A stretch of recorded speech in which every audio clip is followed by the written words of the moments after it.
Okay, so now we're going to talk about population frequency and these equations in this thing called the Hardy-Weinberg equilibrium.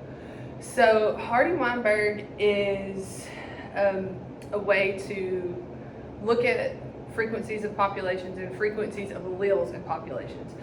And it has two equations that we will be working with.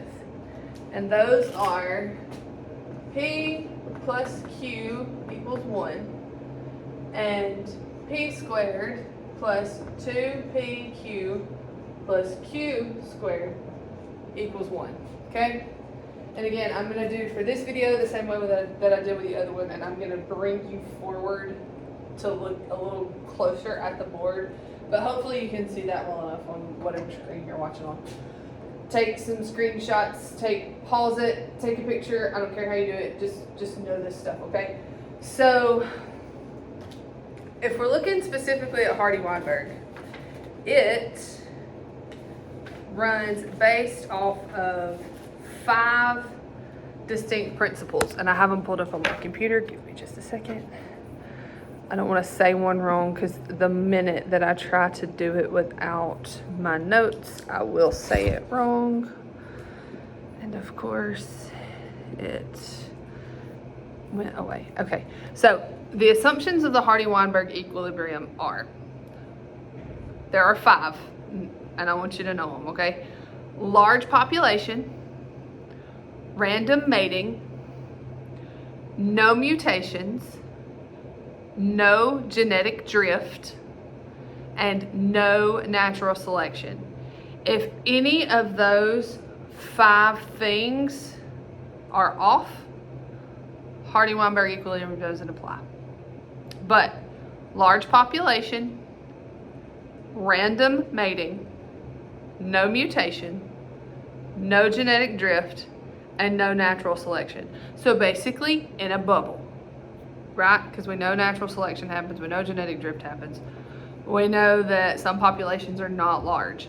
So it gives us a good way to look at things as if it were sterile in a bubble in a perfect world. So these are your equations that we're going to be using. So instead of pulling from our lab that we did on Monday and the lab that we would have done tomorrow, I've got some other practice problems that I'm going to use, and then what I'm going to do is post a set of practice problems that will be worth 10 bonus points for your test. But I'm going to go over a couple of them for practice here. So, all right, you're probably sitting there wondering, okay, P's and Q's, and mind your P's and Q's, what do they mean? So I'm going to color code it on the board.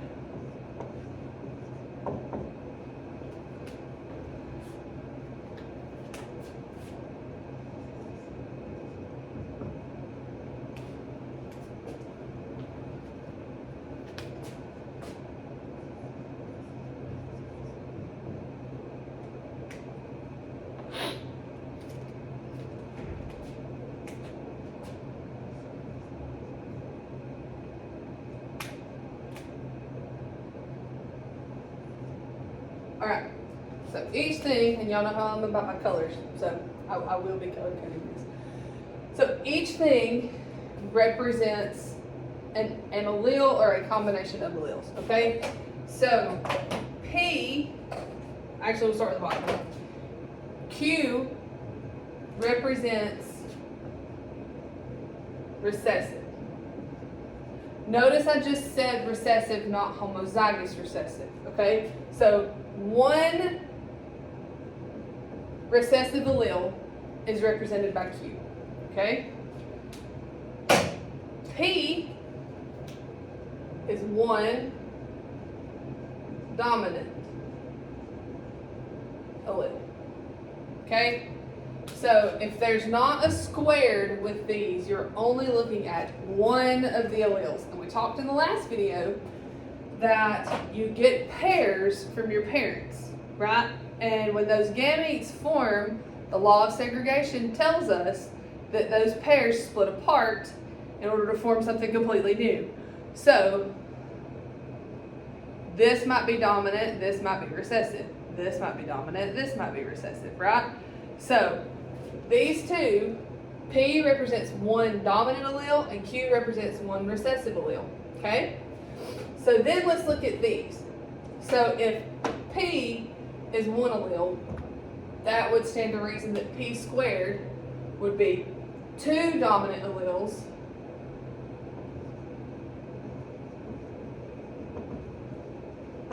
or, as we learned earlier, homozygous dominant. Right? So P squared is homozygous dominant or two dominant alleles. Okay, based on that logic. Q squared would be two recessive or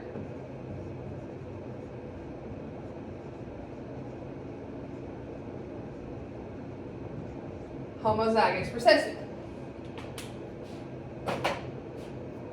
Following so far.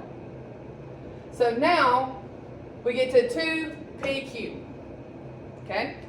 So P and Q. We know that that means dominant recessive, so that means one of each, right? So one of each is heterozygous.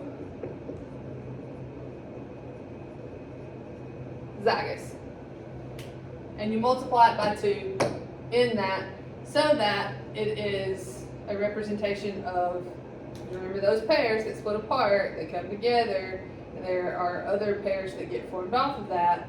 So it's a pair, so you gotta have the 2. Alright? So when we're looking at this is the key, okay? So P is one dominant allele, Q is one recessive allele.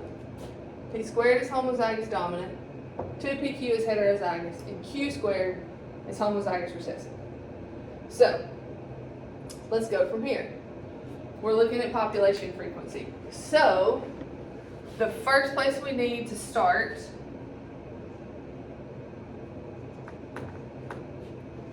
is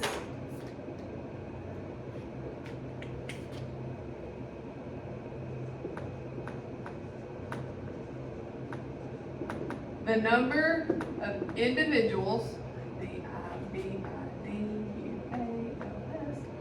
over the total population. So, the first thing you gotta know is the total population.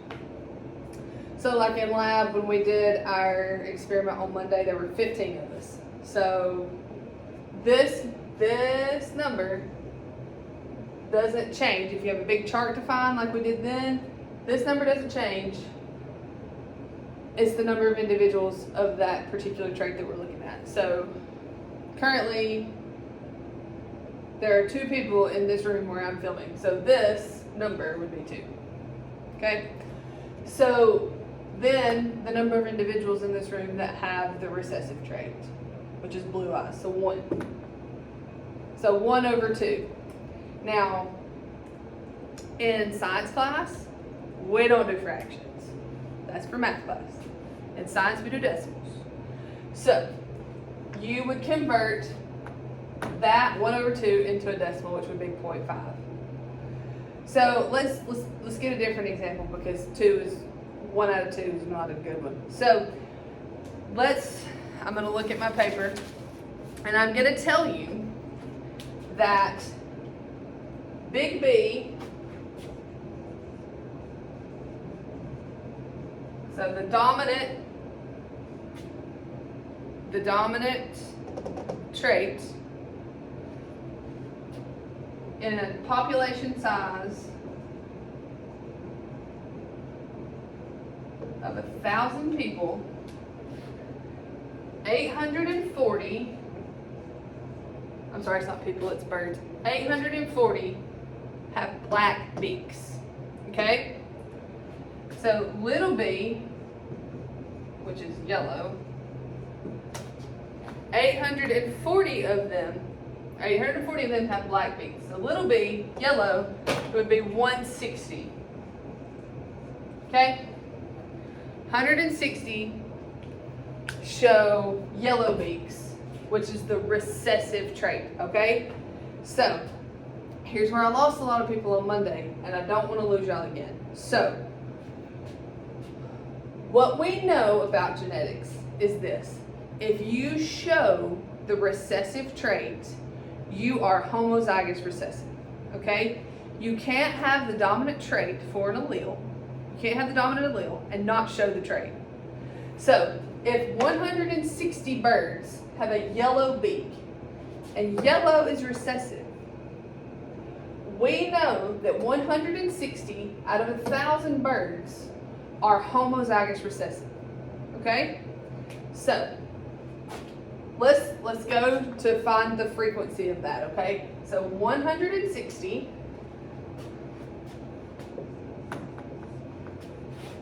over 1,000. Find the decimal, right? So those are going to cancel, and that's going to be 0.16, right? Check my math. Check my math. Sure. Okay, so 0.16. Now, that doesn't equal Q.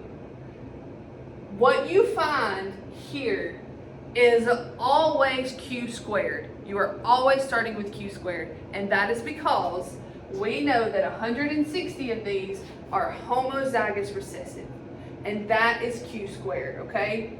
So when you're finding the answer to these problems, you are always, 100% of the time, starting with Q squared. So, over here, I'm gonna put the answer. So, all right, Q squared equals 0.16, okay? So, my next question for you is this. When you want to get rid of a square, what do? We take the square root. So what we do to one side of an equation, we must do to the other. So we have to square root both sides of the, can I borrow that? Oh.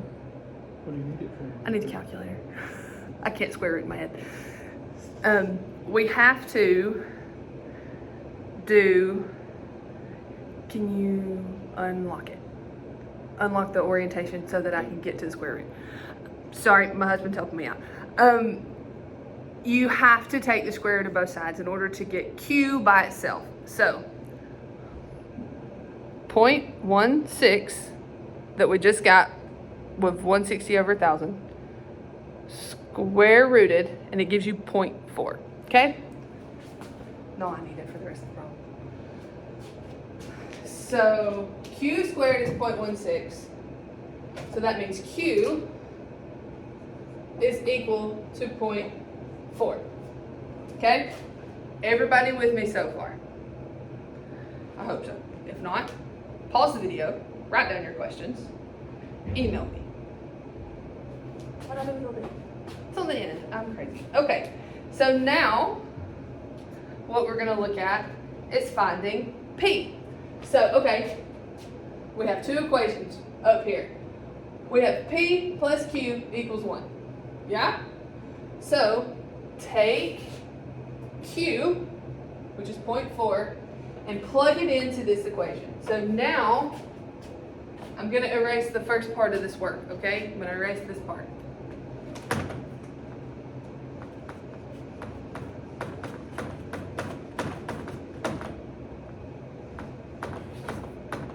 Now let's do this.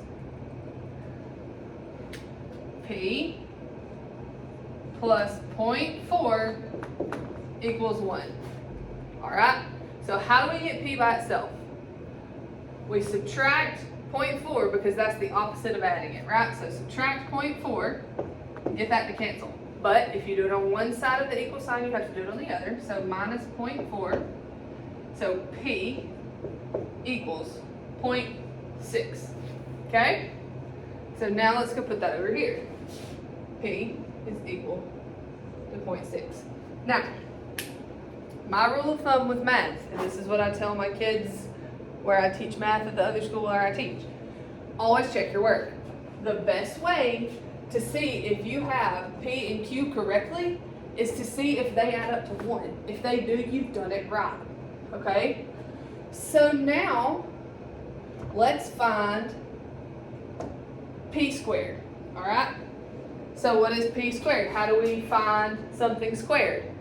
Something squared is just the number times itself. So 0.6, which is p, times 0.6, and that gives us p squared, which is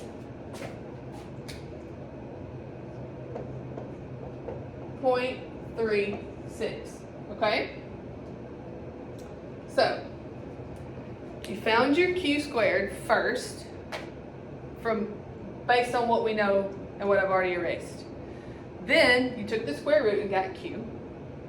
You took q and you plugged it in here to find p. And then once you found p, you squared it to get p squared. So now we just have to find 2pq, all right? That should be pretty simple because we have p, we have q, and we have 2. So take p and q and plug it in and do 2 times 0.6 times 0.4, okay? So that will give you 2 times 0.6 times 0.4. So 2pq is equal to 0.48.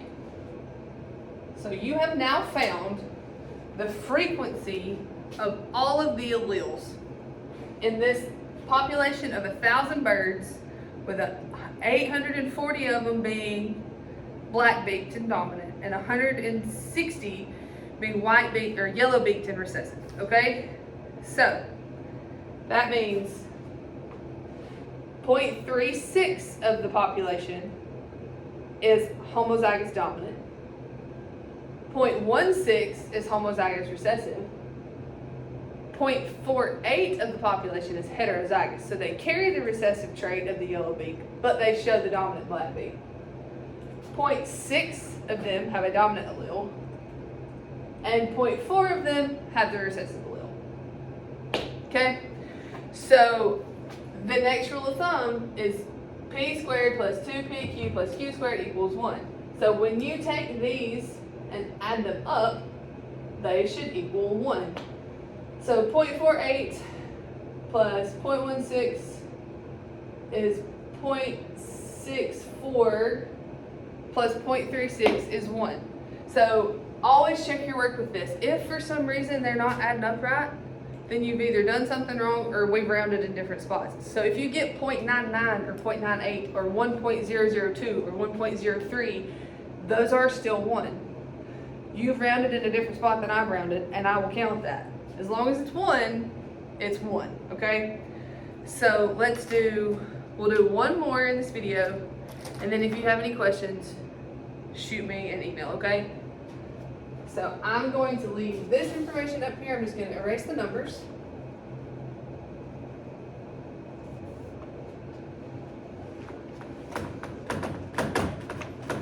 All right, so now we've got, just keep it with the big B and little b, black and yellow. So big B, little b, total. Okay? So let's see.